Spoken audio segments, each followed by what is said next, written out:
without doing the running, my head would be dancing between 4 or 5 things at once. So it's, making sure that you're putting your effort into the right things is definitely where running will help. Hello and welcome to Run the Business, the podcast that explores the place where running and leadership come together.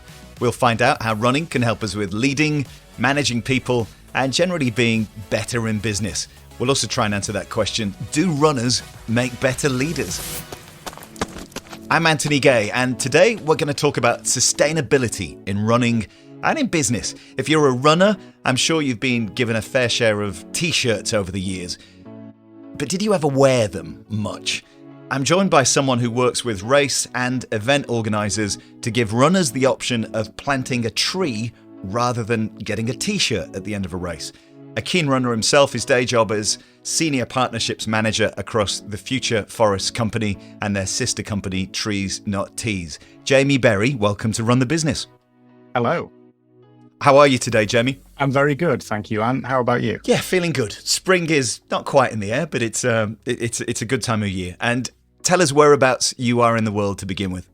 I'm in a town called Retford, which is in North Nottinghamshire. We're on the East Coast main line here and about an hour and a half away from King's Cross, which is why we moved here in a world where nobody commutes to the office anymore. And I was going to ask you, one of the first questions on Run the Business is, when did you last go running? I know you've been suffering from long COVID in 2022, so it's knocked you back a bit, hasn't it?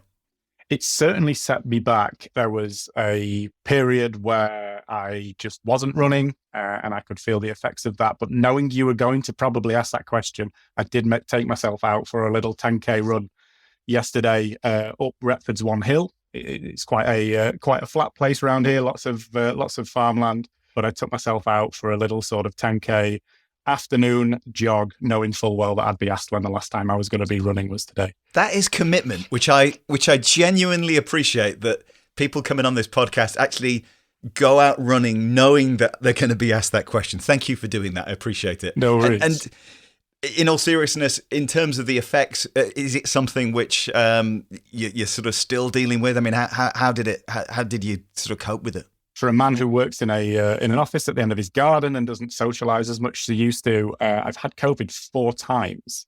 The last time was the one with the least amount of symptoms whilst having it, but the knock-on effects and the sort of lack of fitness, the changes to my breathing were really, I won't say severe, no point of hospitalisation, but certainly I was running the same distance as months later, but with a heart rate much higher, body just not feeling like it was. I came into 2022 marathon fit. We was training for the Impact Marathon that we held on our Glenara site on the Isle of Mull. I did a lapped event round Sherwood Pines with the guys at Rasselbach prior to that, and I ran marathon distance. I'll claim I did 2 half marathons in that day because I went and got changed and had a load of food between the second one. And was sort of going up to Mull, super fit, knowing I was going to be hitting hills and terrain that I'm not used to. We had a slight company get together before the trip over to Mull, and unfortunately that proved to be quite the spreader event, which was not the intention certainly. And by the time the Impact Marathon came round, I only felt fit enough to sort of take on the half distance. It was a bit sort of disappointing having put all that training in. And then 2 days later, travelled back the next day, woke up the morning after feeling terrible, took a test, positive for COVID. Since then, it's been a very long road back to getting anything like the fitness. I did 2 weekends ago complete the Round Sheffield winter run, which is about 21K, but it's split up into nice little sort of splits. So you get sort of some walking and some recovery in between. And that's the biggest run that I have done since the half marathon that I did up on Mull. So it's about taking time just to get back into your fitness and build your health back up. Yeah, definitely. It's taught me a lesson. I mean, mainly when I was at the Rasselbach event in Sherwood Pines, I probably could have ran a few more laps and claimed ultra distance for the first time.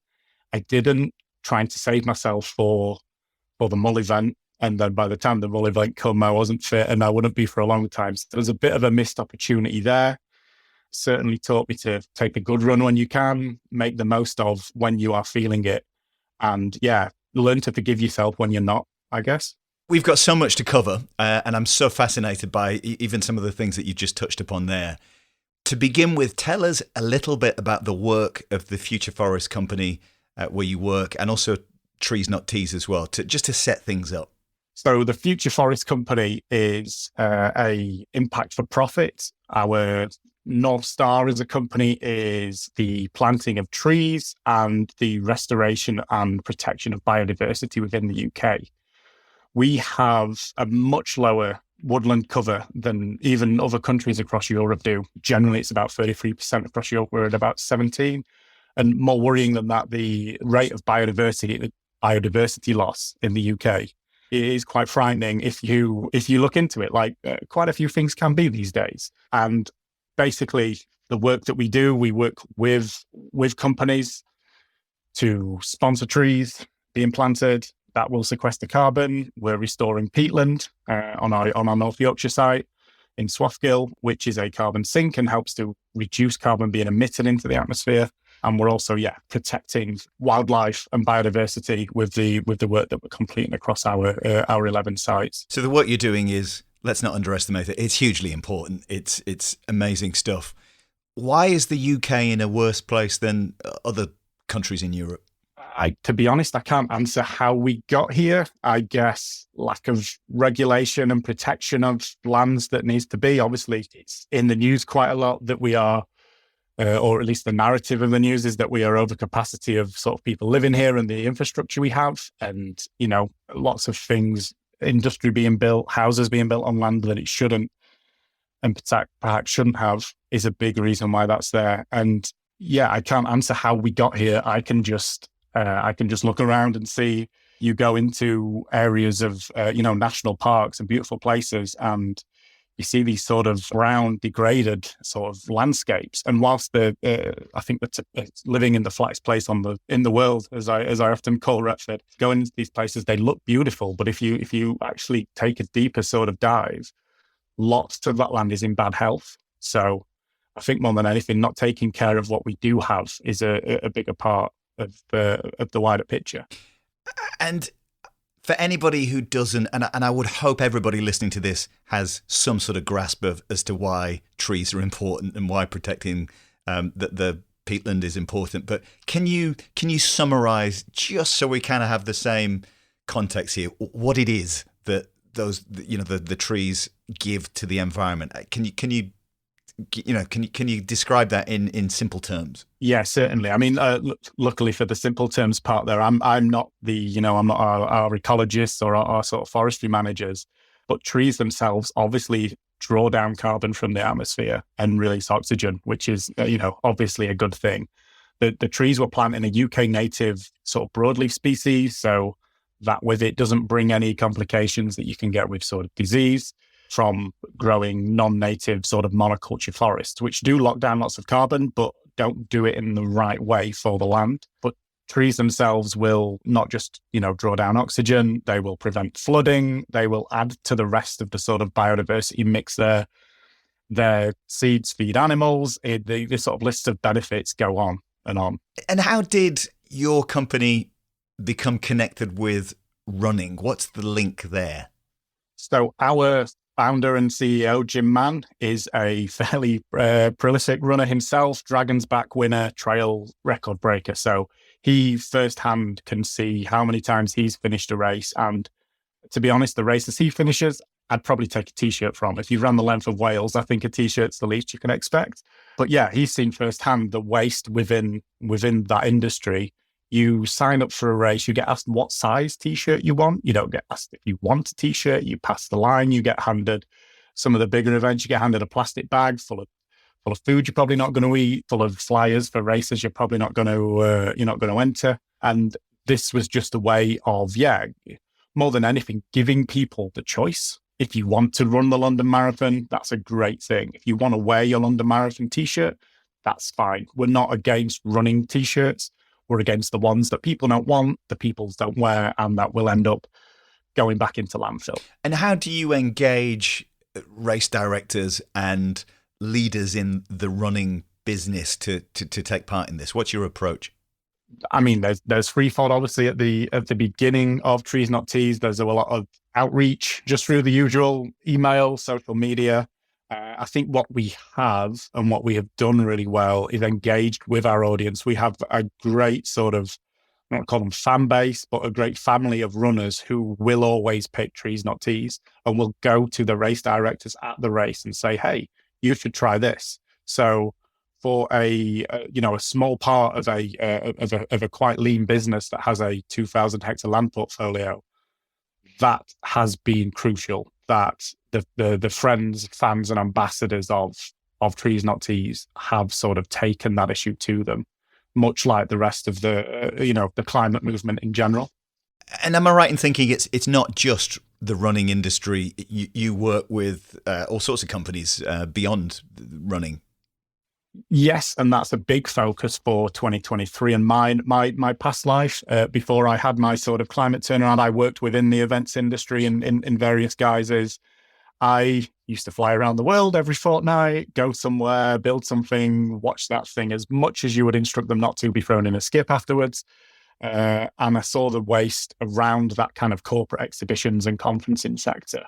Again, you turn up to these exhibitions, you go to an exhibition stand and people are trying to give you a piece of merchandise, plastic tap with their logo printed on it. And that was what sort of made Trees Not Teas stand out for me. When I'd signed up for a race, I noticed the Trees Not Teas option, and I thought that would be amazing for this industry because there is so much waste.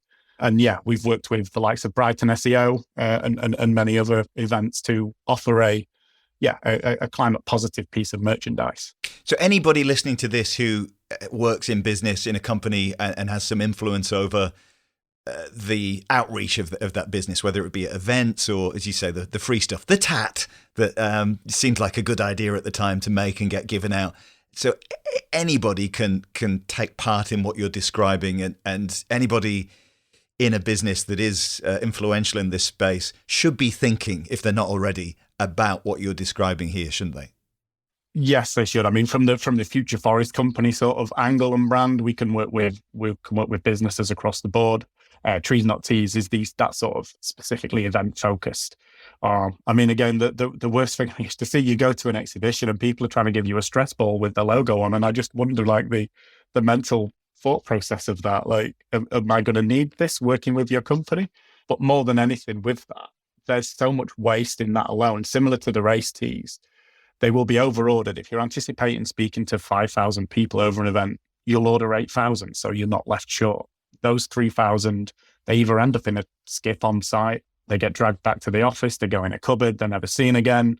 The company has a new logo, they're no good, they go in landfill. So the great thing with Trees Not Teas and the Future Forest company in that matter is it is a tree, say if it's a tree per person who enters the race and selects it, not only is it a tree for every person, but the event organizer is only paying for that one tree. They're not having to estimate, 8,000 and only giving away 5. So it allows to cut out waste in both monetary terms and in physical.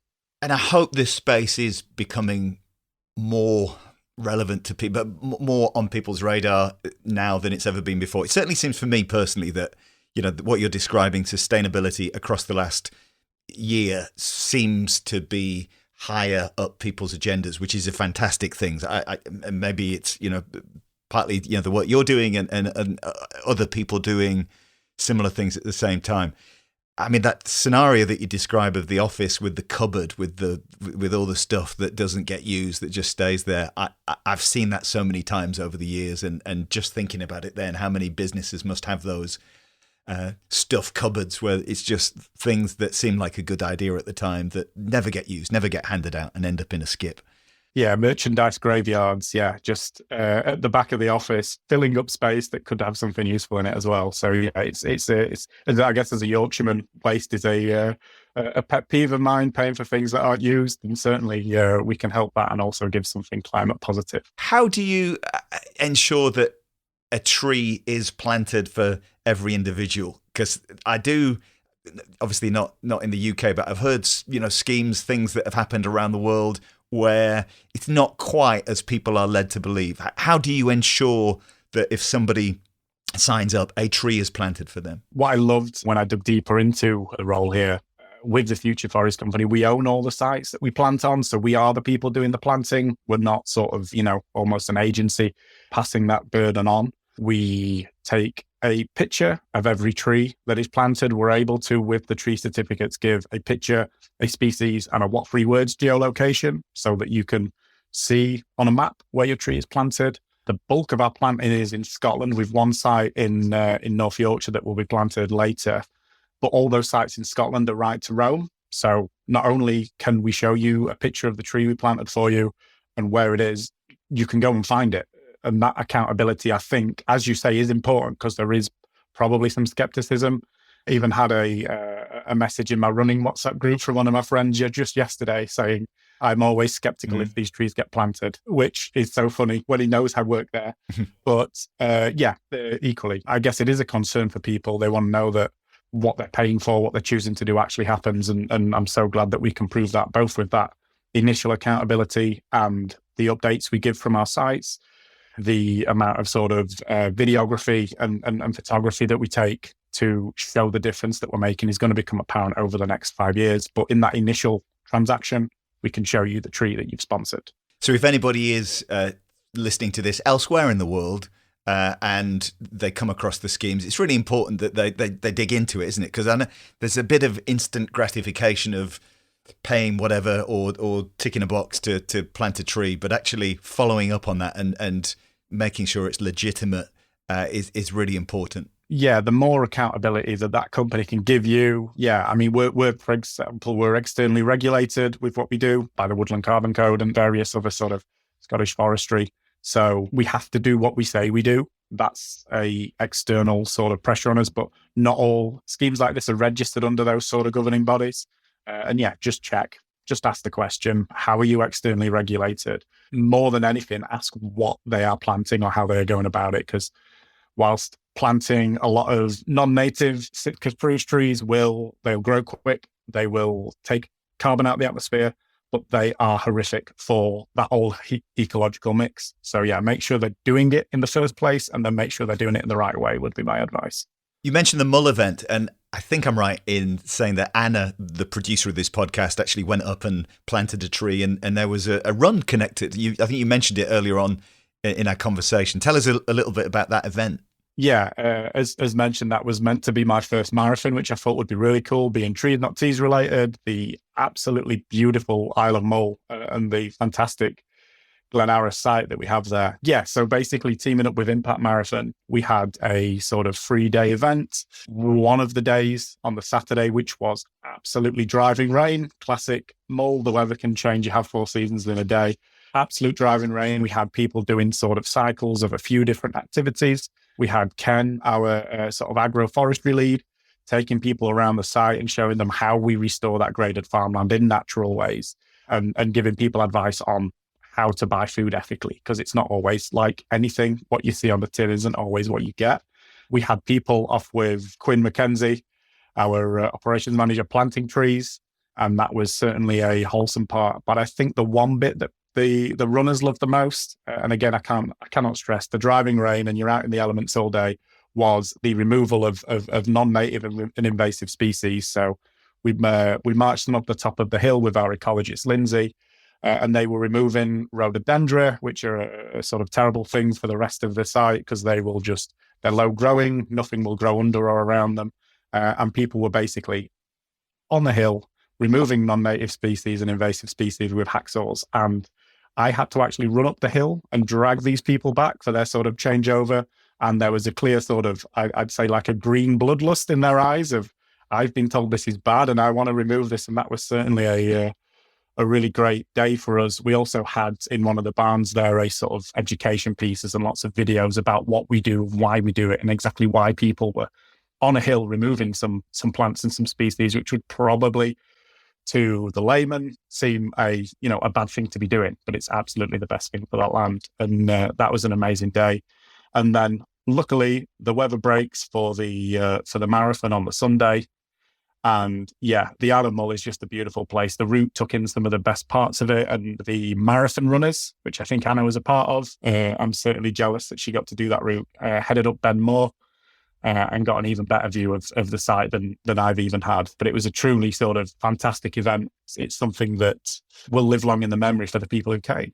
We know the running community is strong, and when people get together for races, there's a great camaraderie and spirit about it. But what you've just described sounds like it's just on another level. The idea of not just going running, not just doing a marathon, but actually a purpose in that, which is, on another level to some of the reasons why we go running. Sounds fantastic. Yeah, certainly. There was, I mean, the way the race was run, there was no real timing.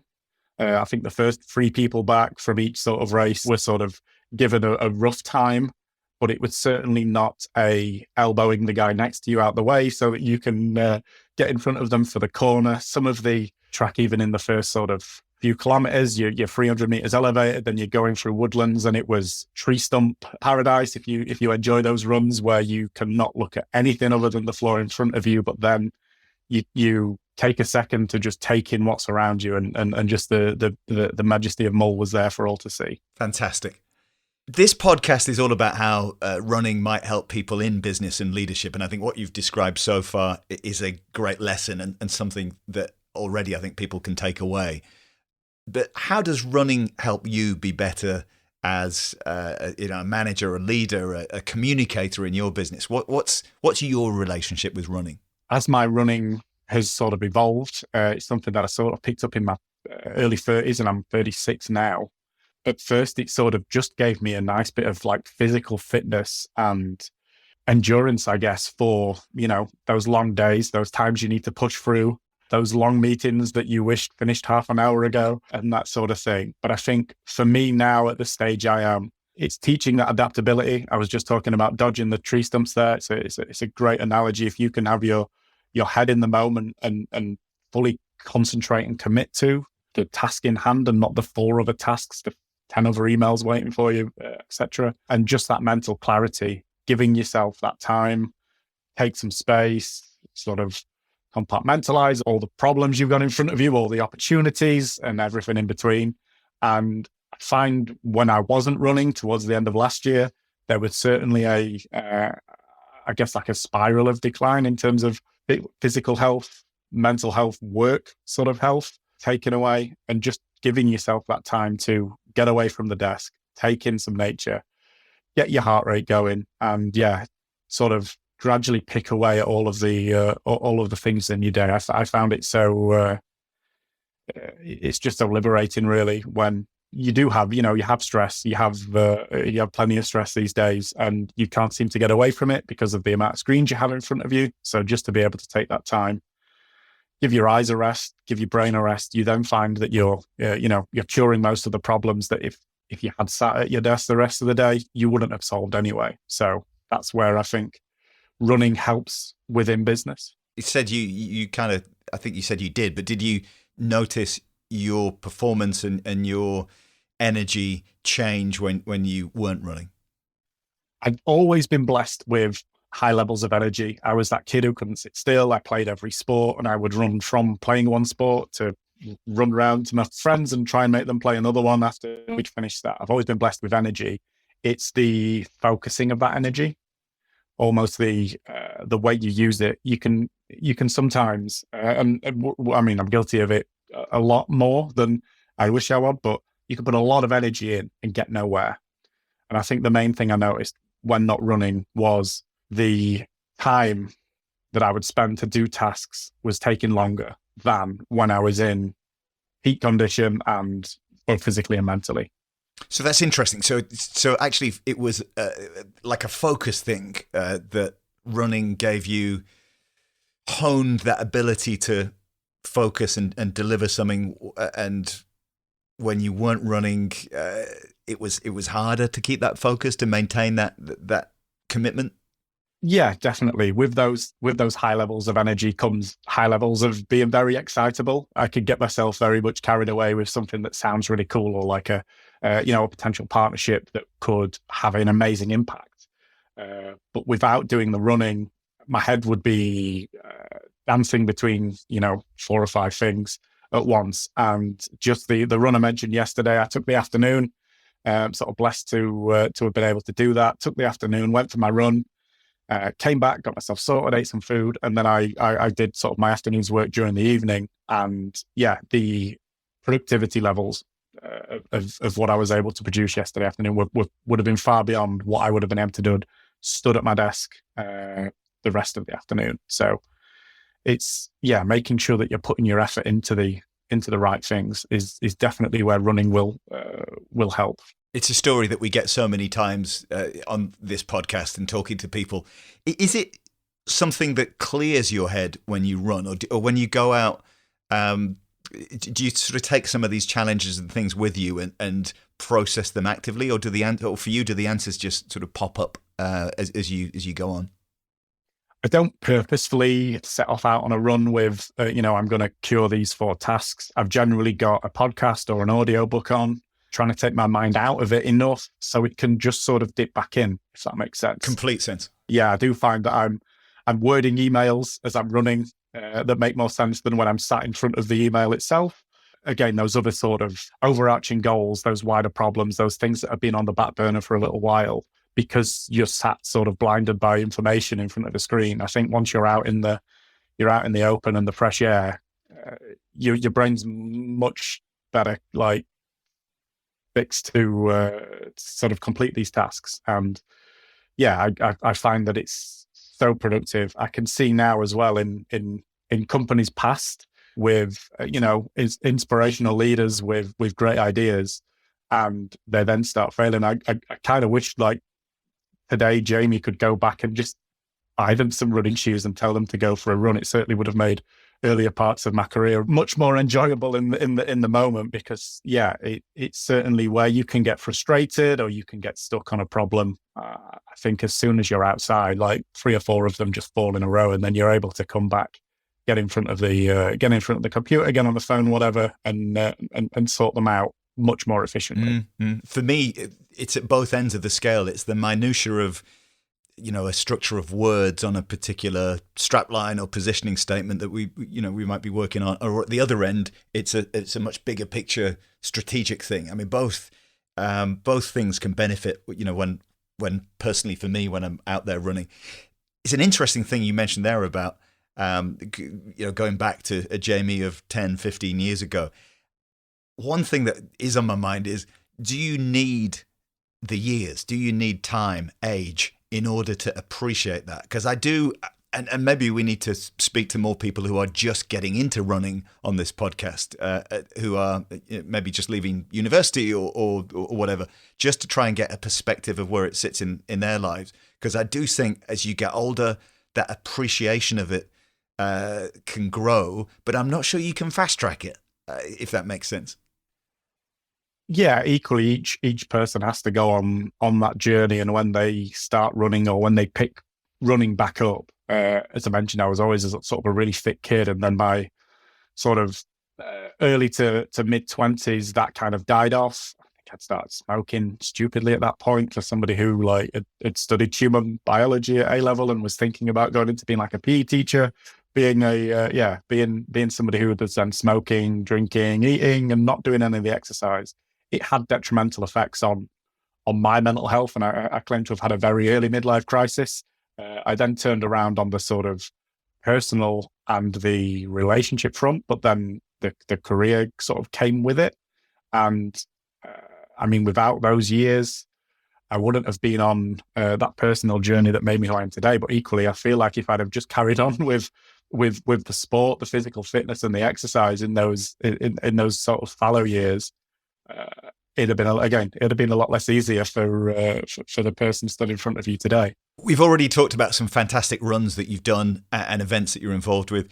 Are there any other races that stick out in your mind as amazing experiences in your life that you can share with us and tell us a bit about? Yeah, there's a few from a running sense. 2018 was the first sort of competitive run I'd done. I'd been on the sort of total warrior things with work colleagues and done park runs and been running to gain fitness back after a knee operation at 27. But in 2018, I shouldn't really admit this out loud, I took a friend's place in one of the races in Sheffield, the Sheffield 10-10-10.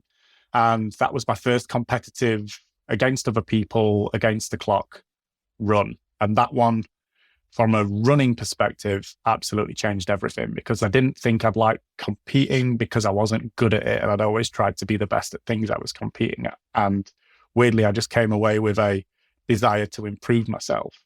In terms of a run that has changed things on I guess, a career basis, during the, as I mentioned, I was working in the events industry previous to this, and during the lockdowns and COVID, I was sort of really pushing myself to explore the local trails here and getting out and about. And there was a run where I just come around a corner on a road I wouldn't normally run on, because it's a 60 road, it's tree lined, so it's beautiful, but that leads to, cars coming around the corner and giving you a little kiss that you don't need. So it's not somewhere I would have normally ran. And there was two deers just walking around as if they owned the place. This was only weeks into the first lockdown.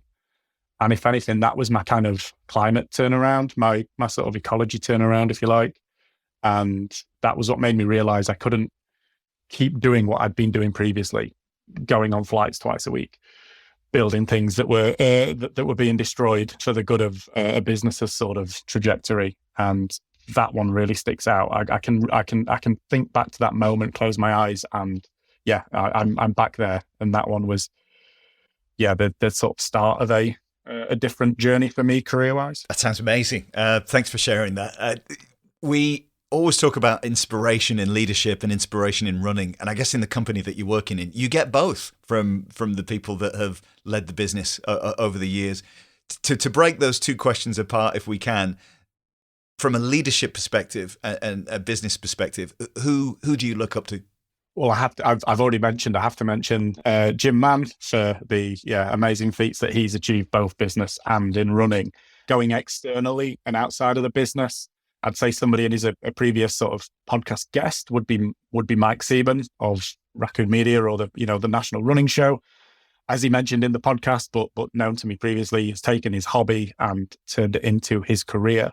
And not only that, he's then doing it in the right way. And what he's doing is for the betterment of that running industry, for that hobby. It's not just that he's monetized what he enjoys. It's that he's making the industry better. He's bringing people together, engaging them and entertaining them and inspiring them with with the speakers he has, with the things that happen at the show. And that would be one that definitely sticks out to me as a business leader who inspires. And in the world of running?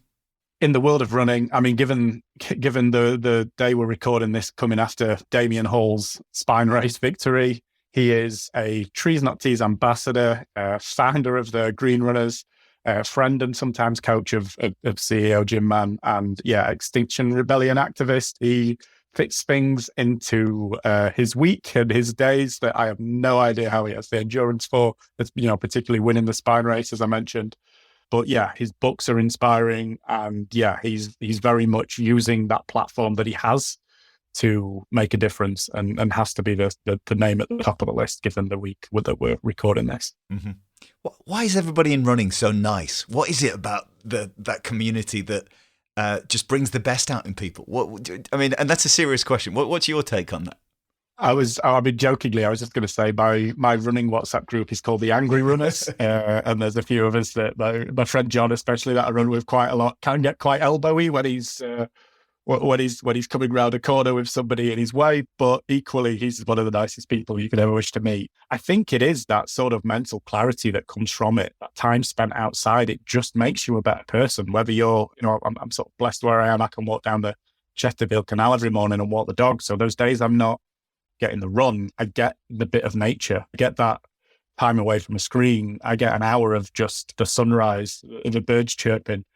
And I do think that time outside helps. Also that mental resilience that comes, especially when you're getting up to, talking of Damien and Jim, they're like ultra trail runners running 3-day events, and absolutely smashing them as well, which is annoying, especially with Jim and how modest he is about everything.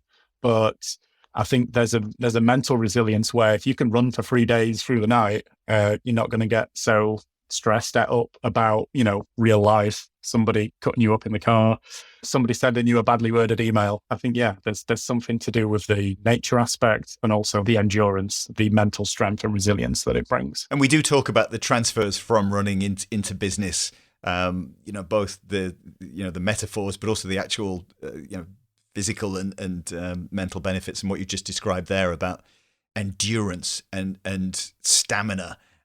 These are traits that we don't want to be in business and be in sort of close to burnout all the time, but there are points where you got to push ahead and you've got to work hard for a sustained period of time. And that approach to running that you've just described can only be positive when you get those busy periods in business. So yeah, I think that sort of endurance and mental resilience built up in running really helped last year when, due to restructuring, the Future Forest company separated from what now is a not even sister company, friendly company called Undo, focused much more on the heavy sort of permanent carbon removal. Going from a team of sort of 70, we would cut down on the Future Forest side to a team of 15 with a 2,000 hectare land portfolio. So certainly the ratios there were sort of slightly off. And there was just a point where the work just needed doing and there was possibly less people than needed to be there. And I certainly think the hours put in and the way those hours were used would have been completely different had I not had that sort of, that mental resilience and endurance sort of traits that I built up trying to expand my running. It feels like the work that you're doing, that we've talked about the relationship and the connection with running, but it feels like the running community is so well placed to be a champion in this space because of all the things we've talked about running, getting you out there back to nature, appreciating the world we're in and the natural world much more. It really sets runners and the running community up to lead the charge in this space, doesn't it?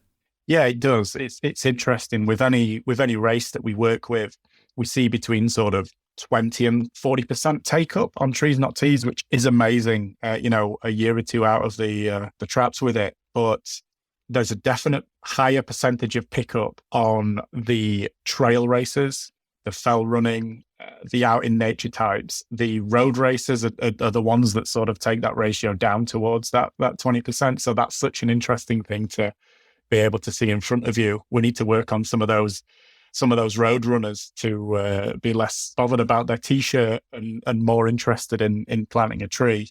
But yeah, that running and people who spend time outside are just so well focused because I think they can see it.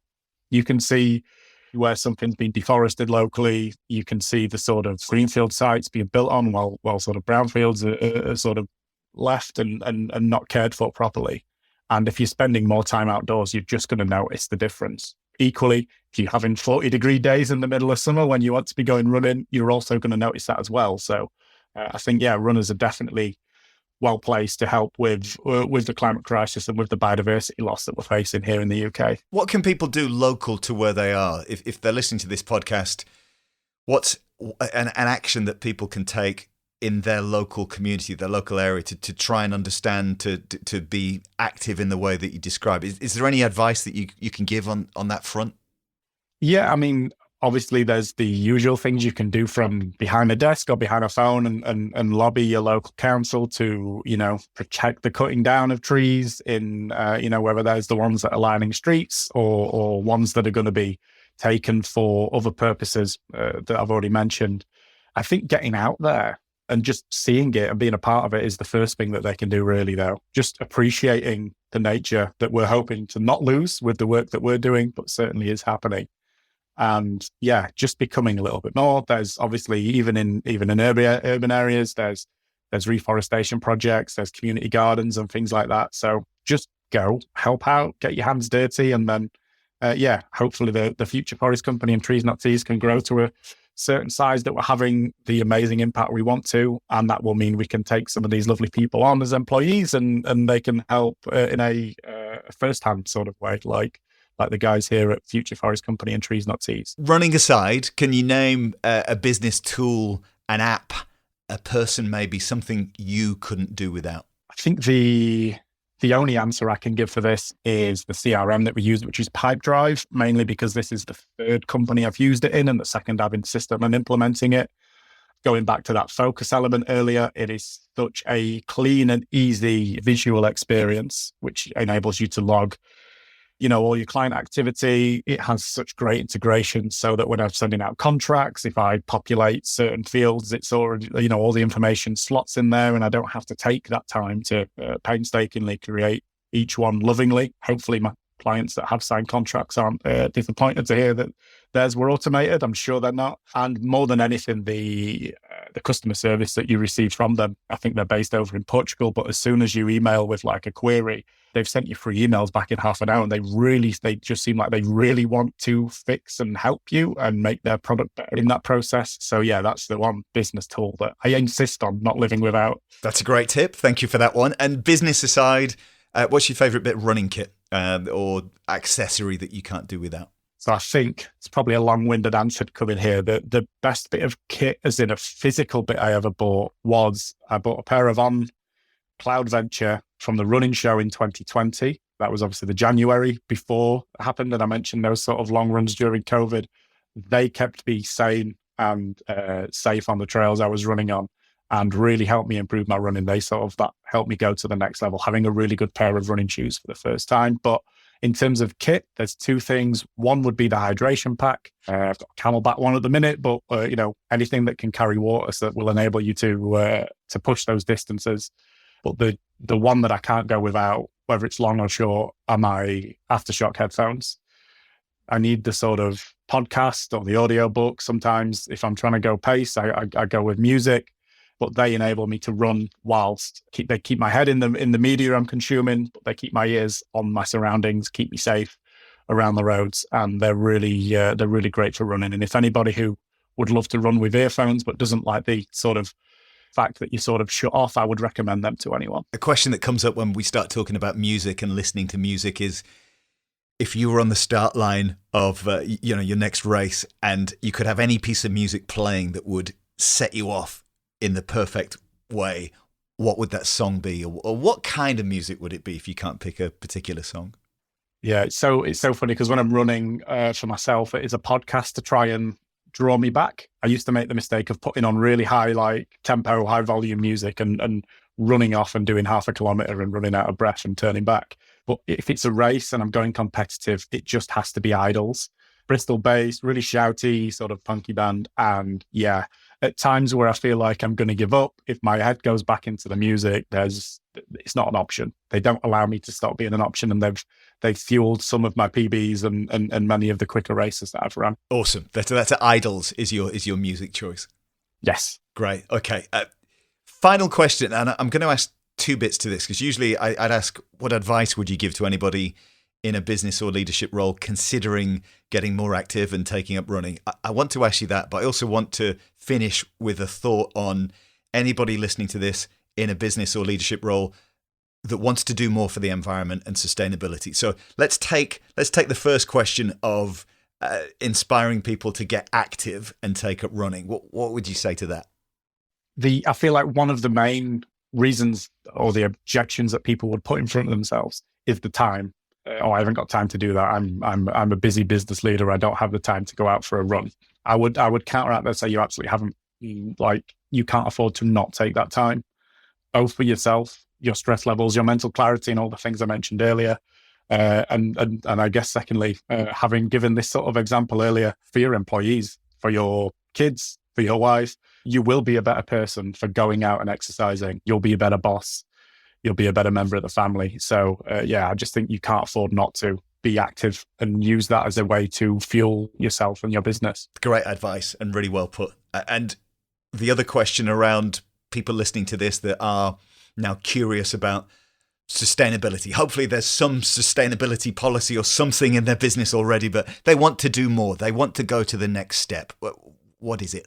It's so funny because I speak to businesses big and small. The small businesses are always apologetic about how little they're doing when, per capita, per employee, they're doing a hell of a lot more in a lot of instances. What I was shocked at when I got here was how most of the conversations I have with big companies, big insurance companies, big banks, this is one of the first chats they're having about doing something like this. And whilst that is slightly frightening, it also means there's a huge opportunity. But I think the main reason that they don't is because they are scared of doing or saying the wrong thing. as I mentioned earlier, we plant the right trees in the right places in the right way. Some of our sites, they're only half of the site will be forested because that is what is best for the land. We're externally regulated, and we are here to sort of help people tell that story. But a lot of the time, there's a term coming in called green hushing, where people are actually doing good things, but they're not shouting about it because they don't want to be held to account if that turns out to be wrong. And I would just say, as I mentioned earlier, check that the people you're working with, if it's not the Future Forest Company, are doing the right things in the right way, are held to account, and working to sort of proven peer-reviewed methodology. And if not, ask why not. There may be a very good reason, but just make sure that, the people you are partnering with to help facilitate this are doing what they say they will in the right way. But other than that, just reach out, because a lot of what we do more than sales, I guess, in the client-facing roles is education, and we're here to help.